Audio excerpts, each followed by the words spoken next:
राधे राधे।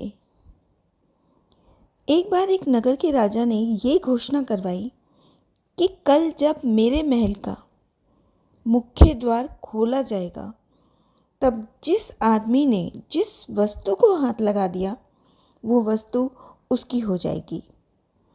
अब इस घोषणा को सुनकर सभी लोगों रात को ही नगर के दरवाजे पर आकर बैठ गए और सुबह होने का इंतज़ार करने लगे।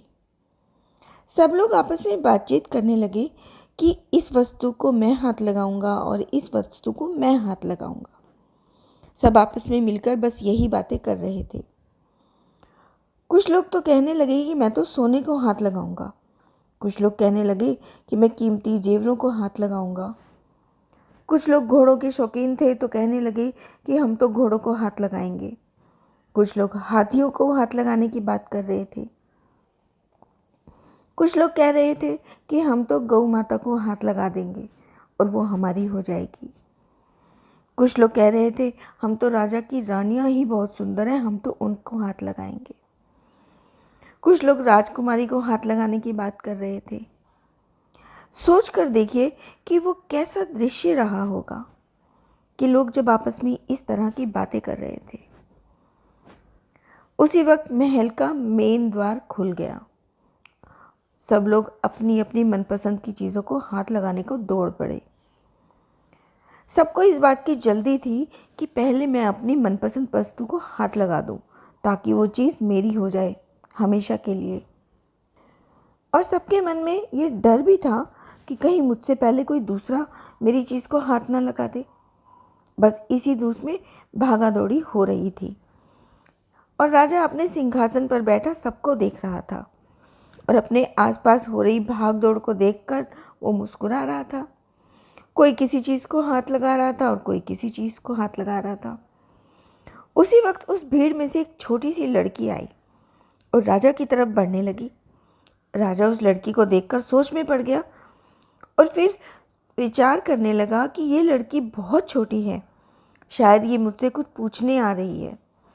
वो लड़की को धीरे धीरे चलती हुई राजा के पास पहुंच गई और अपने नन्हे नन्हे छोटे छोटे हाथों से राजा को हाथ लगा दिया।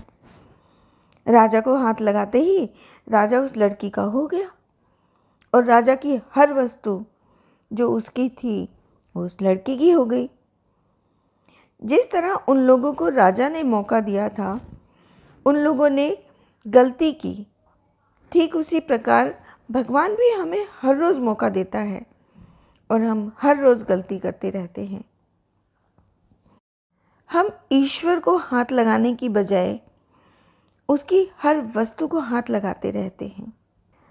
ईश्वर की बनाई हुई संसार की जितनी वस्तुएं हम उनकी कामना करते रहते हैं, उन्हें प्राप्त करने के लिए, उन्हें मिलने के लिए बस हम कितने जतन हो सकते हैं वो करते हैं।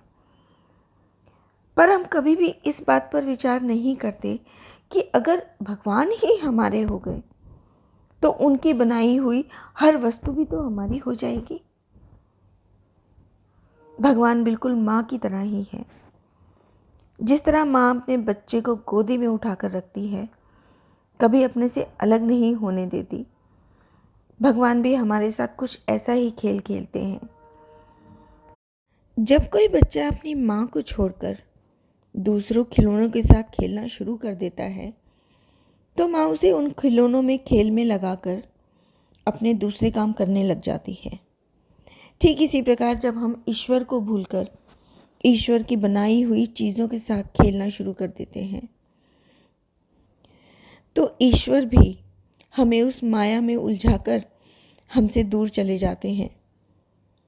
पर कुछ बुद्धिमान लोग होते हैं जो ईश्वर की इस माया में उलझते नहीं हैं और ईश्वर की शरण में ही रहते हैं और उन्हें याद करते हैं और उस परम तत्व में मिल जाते हैं। फिर उनमें और ईश्वर में कोई भेद नहीं रहता। कहते हैं ना, जिसके वश में ईश्वर होते हैं उसके वश में सारी दुनिया होती है। राधे राधे।